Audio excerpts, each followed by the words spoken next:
Welcome to this Bridgewater Now update. I'm John Luck. As the town and world continue to deal with the COVID-19 pandemic, there have been some good stories here locally. Over at the fire department, there was a delivery of personal protection equipment, or better known as PPE. This was delivered by MEMA inside of a National Guard truck, but that wasn't the only delivery to help the department.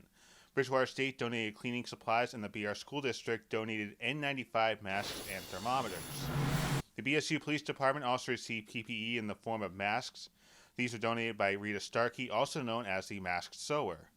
Rita began making masks for her daughter and friend who are working 12-hour shifts and now has started making masks for first responders. They follow the CDC guidelines and are washable and reusable. At Bridgewater State University, students have been out for more than a month transitioning to online courses, but Mary Evers has info on refunds some students may receive and how it could be a while before students are allowed back on campus for classes. A few weeks ago, we came to you to tell you how Bridgewater State University was dealing with the COVID-19 pandemic. Now here's an update. At the beginning of April, the school announced that it will be issuing refunds that total $9.3 million from the university funds. The refunds will be first applied to students with outstanding balance. However, students that have already paid their balance will receive refunds. In addition to the refunds, the university has also made the decision to move their first summer session of classes online. The online semester will be 10 weeks still and will take place between May 26th and June 29th. As of now, they haven't made a decision whether or not the second semester will also be online, but the decision will be made within the next month. The decision to move commencement instead of canceling it is still being planned and no date has been set. As more details come out, we'll be sure to let you know. For Bridgewater Now, I'm Mary Evers. Police and fire departments during these tough times continue to respond to emergencies and assist residents in their communities. They go into situations that sometimes can be dangerous and in these times have an added danger. With all they do, the question is how to thank them for their work and dedication to their community. I had a chance this past week to talk to 3 people who were instrumental in starting the Supporting Bridgewater First Responders Facebook page. Joining me are Rebecca Kaler and Keith Buell, and I think we have Lisa Curley on with us as well, talking about the Supporting Bridgewater First Responders page. And this is something, Rebecca, that started a couple weeks ago, I think, but has certainly gained a lot of popularity. And at a time that I think we all need a little bit of positivity as well. Absolutely. We were having a board meeting for the foundation and talking about how we were all doing and how we could support the first responders, not able to, buy them a cup of coffee, give them a high five or a hug and say thank you. And this idea was born from that conversation. And so we started the Facebook page. Lisa started the Facebook group, I guess it is. And we just kind of ran with it. And the public has been overwhelming in support, and we've shared it on the residents page. And I think so far we've adopted out all the first responders in town, and we still have more people that want to participate. So we're starting to double dip and assign police and fire a second person to support them and reach out and just send them cards and notes. Yeah, we pretty much, I think everybody, maybe 1 or 2, but they're in the group, so I just have to match them up. It's been busier than I thought it would be, but everybody should have somebody, and hopefully everybody comes through and keeps those letters going.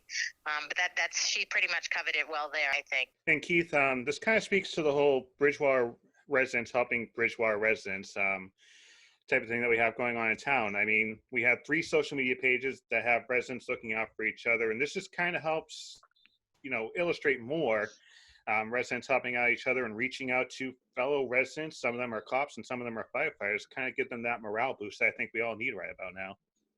I mean, I think one thing that's very consistent in our community is, one, we have first responders in both the fire and the police department that are unmatched across the nation. They just protect and serve us so well. But secondly, we also have a community, I think, that has always appreciated that. And we've tried numerous things over the years to make sure that they do appreciate that. We currently are in an unusual circumstance, like Rebecca said, where we can't, get in close contact with them to let them know how much we appreciate them.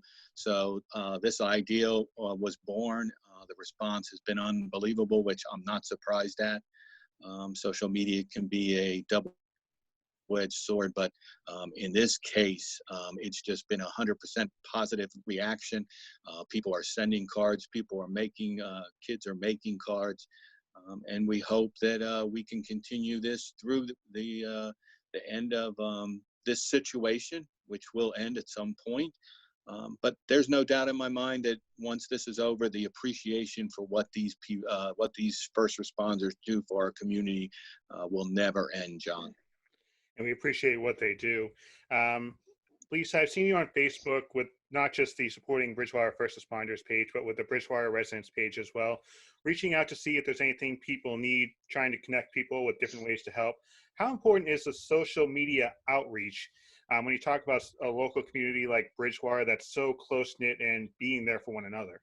My first response is that it's kind of hard to see how much social media helps, because we've never been in a position like this to actually, discover, because I haven't been in this position without social media. But that being said, I think that if we were stuck at home trying to do some of the stuff that we're doing and having to make 15 phone calls when one post suffices so much quicker, reaches so many more people, I think that it's probably one of the most important things we have right now. All right, so Rebecca, you have a close tie with the Bridgewater Police Department, obviously one of the organizers for the BPD 5K. From what you've seen or heard, what has been the reaction from some of the first responders that you talked to that have gotten some of these cards and letters? I have not really spoken with anybody. I have respected that the lobby is closed and that the station is closed, and I haven't been there. But I have heard via text that they are very appreciative and they think it's a fantastic idea. So Rebecca obviously has an in on the police department, and I have a couple guys I know at the fire department. I haven't had a chance to reach out yet, but I see the other side of it, the people that are on the Facebook page, that I think in the end, in a time like this, everybody, for the most part, wants to be able to do something to help. And if you're not a first responder and you're not in the medical field and at home having lost your job or something, it's even more of a desire to get out and do something. So I think at least it may seem like a minimal way to some people, but I think it does help them to be able to make a difference, to write that letter. It brings us all together a little bit, I think. Is there room to grow here? I mean, we were talking about the fact that now there's some double dipping with some of these first responders, which is always a good thing. But in the future, do we see maybe reaching out to some of the hospital workers that live in town as well, kind of give them that morale boost? Maybe expanding as the first responders group? Well, I actually had thought about that, and if we had an actual hospital here, then I think we would do that. I think, however, we may know some nurses, doctors, things like that, but sending cards and letters to their home, I think, kind of violates their confidentiality and invades their privacy a little bit. I don't know how Keith and Lisa feel about that, but many communities across Massachusetts and across the nation are going to be showing appreciation for the medical, the people that are in the medical situations, the people that are in, again, first responders, the people that I think at the end of this thing, people are going to reach out. I would love as a community to do something, maybe as part of the 4th of July, maybe as part of Autumn Fest, something along those lines, where there's a lot of people out there that we can let those people who have stood in the front of this line and tried to make an impact, putting themselves in danger, no doubt putting themselves in danger. I think communities across the nation are going to be thanking them in one way or the other. And you already have a lot of followers to this Facebook page, but if anyone's watching this and wants to take part, maybe write their first responder a letter of thanks or a letter of gratitude, what's the best way to reach out to you guys? Actually, the Facebook page is the best. That's where it's supporting Bridgewater's first responders, and that way we can track who's getting assigned, who's not. We're all monitoring that. Some people have, their kids have gotten involved and drawn pictures, and they've posted the pictures on that group, or the cover of their thank you card or whatever. And I think that's good morale for the rest of us too, to see everybody. It's like sending them, the first responders, a hug in the mail is the best way for me to explain it, and just to let them know that we're really thinking of them. And again, that Facebook group is titled Supporting Bridgewater First Responders. As we know, local and federal government officials have issued guidance to wear face coverings and cloth masks.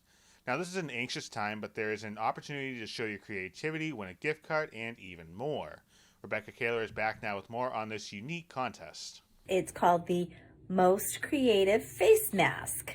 We all know that we should be wearing a face mask when and if we have to go out in public. So, show us what you've done. Show us your absolute most creative face mask. Have you stitched it yourself, used scrap material, used old t-shirts? What have you done? Show us. And in order to participate, you need to post a picture of yourself wearing your face mask on our Facebook page at Bridgewater Police 5K. This contest is open to absolutely anybody. Doesn't matter where you live, whatever. I don't care how near or how far you are. It's open to everyone. We just want to see how creative you can be. Entries will be accepted until May 4th, and our decision will be made later that week. We will take the top 3 winners, and those 3 winners will all receive a free entry into the Bridgewater Police 5K, which is scheduled for Saturday, September 26th. And along with that, you will also receive a $50 gift card. Show us how creative you are. Show us your awesome hard work. Show us how you're staying safe. Participate in this program. Tell all your friends, tell your family. And in the meantime, stay healthy and stay safe. Again, you can share the photo to the Bridgewater Police 5K and 1 Mile Fun Run Facebook page, and you can show off your creativity. Bridgewater Police Chief Chris Demonte said this regarding the contest: "We hope this contest can be a fun project that helps occupy everyone staying at home and spread some positivity throughout the community and on social media, while also resulting in a mask that helps keep you safe." And a reminder that the deadline is May 4th, also known as Star Wars Day, so if you're looking for a little bit of inspiration, maybe that's the route to go. Turning to your health now, you've heard that one of the best ways to prevent the spread of COVID-19 is to wash your hands, but all that scrubbing could actually make your hands dry. Doctors say, though, you can keep your hands germ-free and soft. It just comes down to the products you use. You're washing your hands to try to keep yourself and your family healthy, but your hands are getting dry and cracked and sore. So it's important to pick a good soap. The recommendation is to use a moisturizing soap and rinse with cold water, not hot water. The reason for that is because hot water can wash away healthy skin oils, leaving us dry and uncomfortable. It's also a good idea to apply moisturizer right after washing, which can help seal in moisture. If you're prone to dry skin, skip the lotion and go straight to heavier creams or ointments. Look for a good, thick moisturizer. You want to look for a cream, a balm, an ointment, something that is thick and hard, a little bit hard to spread, that provides more moisture into your skin. If you have really dry hands, you can consider wearing gloves whenever you do anything with water, like washing dishes or cleaning. Also, running a humidifier in your bedroom at night can help moisten the air and your skin while you sleep. Thank you for watching this Bridgewater Now update. I'm John Locke.